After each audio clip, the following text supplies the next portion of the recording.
Hello friends, कैसे हैं आप सब लोग। आशा करता हूं कि आप सब लोग बहुत अच्छे होंगे, मस्त होंगे, स्वस्थ होंगे। दोस्तों, आज आपको बहुत ही अच्छी नौकरी के बारे में बताने वाला हूं और इसमें 5208 पोस्ट है, जिसमें दिव्यांग भाई बहनों की भी काफ़ी सारी पोस्टें हैं और इसकी सैलरी भी बहुत अच्छी है। और इसमें अगर आपकी तैयारी बहुत अच्छी है तो आप इसमें अप्लाई कर सकते हैं और इसका एग्ज़ाम बहुत जल्दी हो जाता है। कम से कम 6-7 महीने या 8 महीने के अंदर अंदर एग्ज़ाम वगैरह सब कुछ, इंटरव्यू वगैरह सब कुछ करा के ये आपको वैकेंसी मिल जाती है। ये है IBPS PO की वैकेंसी और ये अलग अलग बैंकों में निकली हुई है। देखो, सबसे पहले मैं आपको बता देता हूँ कितनी पोस्ट है दिव्यांग भाई बहनों की, और भी दिव्यांगजनों से रिलेटेड जितनी भी बातें हैं। स्क्रैबर किसको मिलेगा, परमानेंट वाले फिल कर सकते हैं, नॉन परमानेंट वाले नहीं फिल कर सकते या कर सकते हैं। जो भी बातें हैं मैं इस नोटिफिकेशन में सब कुछ बताऊँगा, स्क्रैबर से रिलेटेड भी सब बताऊँगा। और जिनको एक्स्ट्रा टाइम लेने की ज़रूरत है या लेना चाहते हैं उनको भी सब कुछ बताऊंगा। मतलब डिसेबल्ड से रिलेटेड सब कुछ इसमें बताया जाएगा, इसलिए चैनल को सब्सक्राइब ज़रूर कर लो। इससे रिलेटेड आगे जो भी वीडियो आएगी ताकि वो आपको मिल जाए, और बेल आइकन को ज़रूर प्रेस कर दिया करो। मैं बहुत सारी वीडियो शॉर्ट में बना देता हूँ जब कोई ऐसी जानकारी होती है जिसमें कम टाइम की ज़रूरत होती है, तो वो आप तक नहीं पहुँचती, आप सब लोग नहीं देख पाते हैं, फिर आप बाद में पूछते हैं, तो जबकि उस टॉपिक पर मेरी वीडियो पहले ही अपलोड रहती है। इसलिए ज़रूर से ज़रूर चैनल को सब्सक्राइब करो, वीडियो अच्छी लगे तो लाइक करो। चलो देखते हैं हम दिव्यांगजनों की कितनी वैकेंसी है, कौन से बैंक में। जैसा कि दोस्तों मैंने आपको शुरुआत में ही बताया कि ये IBPS PO की पोस्ट है और ये अलग अलग बैंकों में निकली हुई है। और देखो, अगर हम बात करें बैंक ऑफ बड़ौदा, तो यहाँ पर दिव्यांग भाई बहनों में अगर मैं देखूँ तो HI वालों की 10 पोस्ट है, और इसके अलावा जो लोकोमोटर डिसेबिलिटी वाले हैं उनकी भी 10 पोस्ट है, और VI वाले भाई बहन जो है उनकी भी 10 पोस्ट है।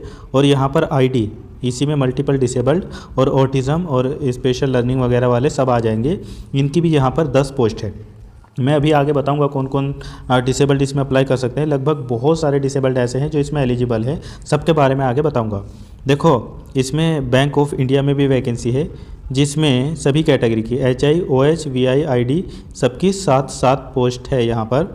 और इसके अलावा बैंक ऑफ महाराष्ट्र में भी पोस्ट है, सभी कैटेगरी की 10-10 पोस्ट है यहाँ पर। और आगे अगर हम देखें तो कैनरा बैंक है, यहाँ पर भी 10-10 पोस्ट है सभी डिसेबल्ड भाई बहनों की।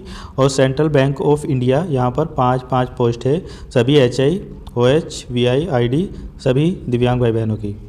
इसके बाद अगर हम आगे बात करें इंडियन बैंक की, तो अभी इसमें रिपोर्ट नहीं हुई है वैकेंसी, हो सकता है ये आने वाले समय में इसी लिस्ट में कंक्लूड हो जाए, मतलब ये वैकेंसी अभी बढ़ भी सकती है।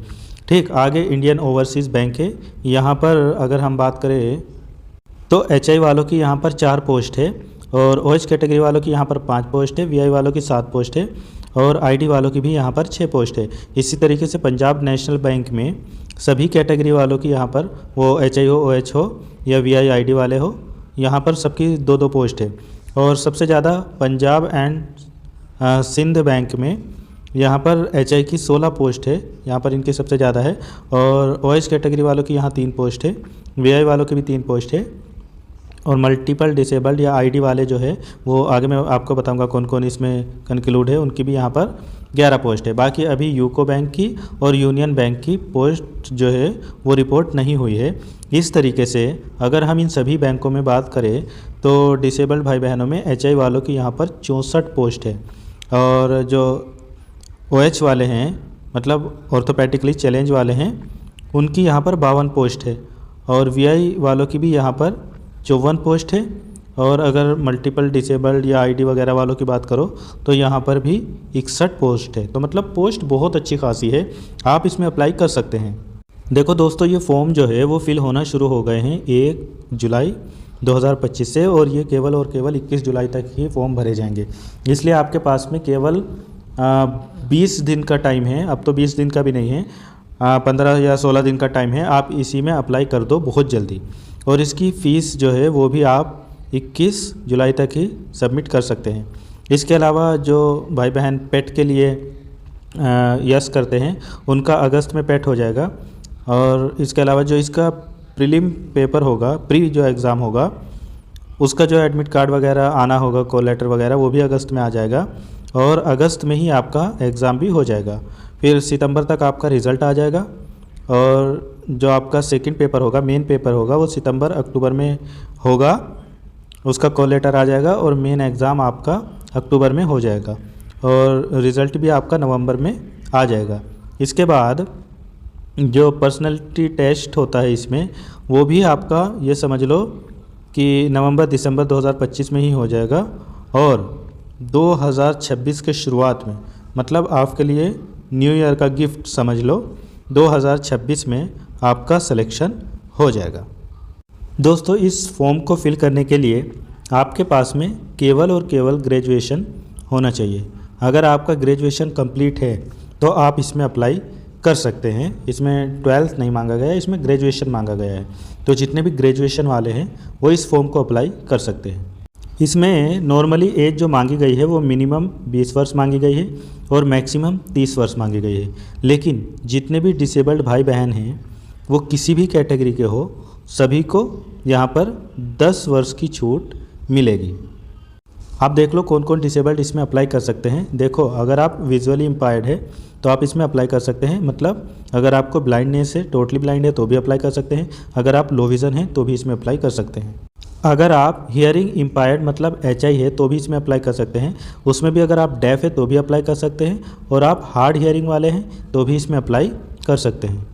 इसी तरीके से अगर आप ऑर्थोपेडिकली चैलेंज या लोकोमोटर डिसेबल्ड यहाँ पर है, LD वाले, OH वाले अगर आप है तो आप इसमें अप्लाई कर सकते हैं। जिसमें CP वाले हो तो भी, लेप्रोसी क्योर्ड वाले हो, डाउन सिंड्रोम, और इसके अलावा मस्कुलर डिस्ट्रोफी वाले हैं तो भी, और एसिड अटैक है तो भी, और स्पाइनल डिस्ट्रोफी और स्पाइनल इंजरी, स्पाइनल डिस्ट्रोफी और स्पाइनल इंजरी वाले जो है वो विदाउट न्यूरो के अगर है तो इसमें अप्लाई कर सकते हैं। अगर आप OA है मतलब एक हाथ से, या OL है एक पैर से, या OAL एक हाथ एक पैर से, या इसके अलावा आप BLB है मतलब बोथ लेग, तो भी आप इसमें अप्लाई कर सकते हो। बाकी मैंने लेप्रोसिस, CP और डाउन सिंड्रोम, मस्कुलर और एसिड अटैक और स्पाइनल डिस्ट्रोफी वगैरह का तो बता ही दिया। इसके अलावा अगर आप ID कैटेगरी में आते हैं मतलब इंटेलेक्चुअल डिसेबिलिटी में, जिसके अंतर्गत अगर आप ASD है तो भी अप्लाई कर सकते हैं। जब आप फॉर्म फिल करेंगे तो उसमें आप ID यानी इंटेलेक्चुअल डिसेबिलिटी वाला चूज़ करेंगे ऑप्शन। ऐसे ही स्पेसिफिक लर्निंग वाले हैं तो भी आप इसमें अप्लाई कर सकते हैं। और यहाँ पर अगर आप मेंटल इलनेस वाले हैं तो भी आप इसमें अप्लाई करेंगे। फॉर्म फिल करते समय आप वहाँ पर ID वाला ऑप्शन चूज़ करेंगे, तब सब कैटेगरी में अपनी कैटेगरी बताएंगे। और इसके अलावा मल्टीपल डिसेबल्ड अगर आप हैं तो भी आप इसमें अप्लाई कर सकते हो। बाकी दोस्तों, आप इंडिया के किसी भी कोने से हैं आप इसमें अप्लाई कर सकते हैं। दोस्तों, अब मैं आपको इसकी सैलरी दिखाता हूँ। देखो, PO की जो सैलरी होती है वो आपको बेसिक सैलरी तो यहाँ पर 48,480 मिलती है, लेकिन सब DA TA लगने के बाद में आपकी सैलरी हो जाती है 85,920 पर मंथ। दोस्तों, इसका फॉर्म फिल करने में जो फ़ीस लगेगी वो डिसेबल्ड भाई बहनों की और SC ST वालों की यहाँ पर 175 रुपये लगने वाले हैं। ठीक है, तो यहाँ पर IBPS में आपकी फ़ीस लग रही है और बाकी SSC वगैरह में तो नहीं लगती। यहाँ पर 175 फ़ीस आपकी ली जा रही है। एक चीज़ और है दोस्तों, इसमें आप अपने मन से ऑल इंडिया में कहीं भी जहाँ भी आपको सेंटर लेना है आप वहाँ पर एग्ज़ाम सेंटर चूज़ कर सकते हैं, एग्ज़ाम सेंटर ले सकते हैं। ये फॉर्म फिल करते ही समय आपको चूज़ करना होगा, तो आप अपनी मर्ज़ी से जहाँ भी आपको पास पड़े वहाँ पर चूज़ कर लेना। अब दोस्तों, मैं आपको बता देता हूँ जिन भाई बहनों को स्क्राइबर की ज़रूरत है या जिन लोगों को टाइम लेना है उन लोगों को क्या करना है। थोड़ा यहाँ पर ध्यान से देख लो। देखो, अगर आपको स्क्राइबर की ज़रूरत है तो आप अपना स्क्राइबर ले जा सकते हैं। यहाँ पर ये चीज़ लिखी हुई है। जैसा कि मैं कई बार बता चुका हूँ कि जो परमानेंटली डिसेबल्ड है उनको किसी प्रकार का कोई एनेक्सर बनवाने की ज़रूरत नहीं पड़ती है। लेकिन अगर आपको ऐसी लिमिटेशन है कि आपको लिखने में दिक्कत है, आप नहीं लिख पा रहे हैं और आपको अगर स्क्राइबर चाहिए तो उसके लिए आपको यहाँ पर अपेंडिक्स 1 हो सकता है जब आप फॉर्म फिल करें तभी आपसे मांगे, तो ये किसी गवर्नमेंट हॉस्पिटल से आपको उसका साइन करवाना होगा या CMO से आप करवा लेना। और उसके टाइम पे एग्ज़ाम टाइम पर भी आपको अंडरटेकिंग देनी होगी और उसमें अपेंडिक्स 2 वाला जो इसमें दिया है PDF में वो देख लेना, वो आपको सबमिट करना होगा। ठीक है, और इसके अलावा जब आपका लास्ट में चला जाता है, अगर आप पास हो जाते हैं तो लास्ट में भी इनकी आपको ज़रूरत पड़ती है। आपका स्क्राइबर जो है वो किसी भी एकेडमिक स्ट्रीम से हो सकता है, जो आप एग्ज़ाम दे रहे हैं ग्रेजुएशन लेवल का उससे कम का होना चाहिए। बाकी जो कैंडिडेट स्क्राइबर की फैसिलिटी लेंगे उनको भी टाइम मिलेगा, और जो नहीं लेंगे और वो लिमिटेशन वाला चूज़ करते हैं तो उनको भी 20 मिनट का एक्स्ट्रा टाइम दिया जाएगा। अगर फॉर्म फिल करते समय आपके सामने कोई अपेंडिक्स आ रहा है तो वो देख लेना, उसको डाउनलोड करके फिर साइन वगैरह करवा के उसको अपलोड कर देना। अगर अभी नहीं आ रहा तो कोई दिक्कत नहीं है, एग्ज़ाम के टाइम पे आपको देना होगा। इसके अलावा अगर कोई ऐसा विजुअली इम्पेयर्ड वाला भाई है जो 40% से कम है और वो अपने से पेपर करना चाहते हैं, मैग्नीफायर वगैरह ले जाना चाहते हैं, तो वो ले जा सकते हैं, उनको भी एक्स्ट्रा टाइम यहाँ पर दिया जाएगा। अगर आप सीपी वगैरह है 40% है तो आपको अगर लिखने में दिक्कत हो रही है तो आपको भी यहाँ पर टाइम दिया जाएगा। या आपको जब फॉर्म फिल करना है उसमें ध्यान से ऑप्शन यस कर देना है। इसके अलावा अगर आप आईडी में हैं, आईडी में जो मैंने अभी बताया ऑटिज़म वगैरह, मेंटल इलनेस वगैरह, वो भी वहाँ पर अगर यस करेंगे तो उनको भी टाइम दिया जाएगा एग्ज़ाम में। और इसके अलावा यहाँ पर एक चीज़ और लिखी गई है कि जो पीडब्ल्यूडी कैंडिडेट है उनको रिज़र्वेशन तभी मिलेगा जब उनका परमानेंट सर्टिफिकेट होगा, ठीक है। अगर उनका टेम्परेरी सर्टिफिकेट है तो उनको यहाँ पर रिज़र्वेशन का लाभ नहीं मिलेगा। फॉर्म फिल करने में या अपेंडिक्स वगैरह में जो एनेक्सर वगैरह है उसमें कोई दिक्कत आ रही है और फॉर्म फिल करते समय कोई अगर आपको कठिनाई हो रही है तो आप मुझसे कमेंट में पूछ लेना, मैं उसको और अच्छे से बता दूंगा आपको। चलो अब इसका सिलेबस वगैरह देख लेते हैं। देखो भाई, अब हम इसका सिलेबस देखते हैं यहाँ पर किस तरीके के क्वेश्चन कैसे क्या होगा। सबसे पहले देखो प्री एग्ज़ाम होगा, ऑब्जेक्टिव टाइप के ही इसमें क्वेश्चन आएंगे। इसमें इंग्लिश के 30 क्वेश्चन आएंगे, 30 ही मार्क्स के होंगे। क्वांटिटी एप्टीट्यूड के मतलब मैथ से क्वेश्चन आएंगे, ये 35 हो गए, 30 मार्क्स के हो गए। और रीजनिंग के यहाँ पर 35 क्वेश्चन आएंगे और ये 40 मार्क्स के हो गए। और ये हिंदी इंग्लिश दोनों में ही आपको देखने को मिलेगा। 20-20 मिनट इसके लिए आपको दिए जाएंगे। और जो दिव्यांग भाई बहन है जिनको स्क्राइबर वगैरह की ज़रूरत है या जिन्होंने यस किया होगा टाइम लेने के लिए, उनको एक्स्ट्रा टाइम दिया जाएगा। टोटल ये 60 मिनट का एग्ज़ाम होगा। टोटल इसमें 100 ही क्वेश्चन हो गए और ये 100 ही मार्क्स हो गए और 60 मिनट यहाँ पर मिलेगी आपको। इसके बाद आपका मेन एग्ज़ाम होगा जिसमें रीजनिंग आएगी, 40 क्वेश्चन आएंगे, 60 मार्क्स के होंगे और इसके लिए आपको 50 मिनट यहाँ पर दिया जाएगा। फिर इसमें आपसे general economy, banking awareness, digital finance awareness including RBI circular, उसके बारे में 35 क्वेश्चन पूछे जाएंगे, 50 मार्क्स के होंगे, हिंदी इंग्लिश दोनों में होंगे, इसके लिए आपको 25 मिनट मिलेगी। फिर इसके बाद में आपसे इंग्लिश के क्वेश्चन पूछे जाएंगे 35, यहाँ पर 40 मार्क्स के हो गए और यहाँ पर आपको 40 मिनट ही मिलेगी।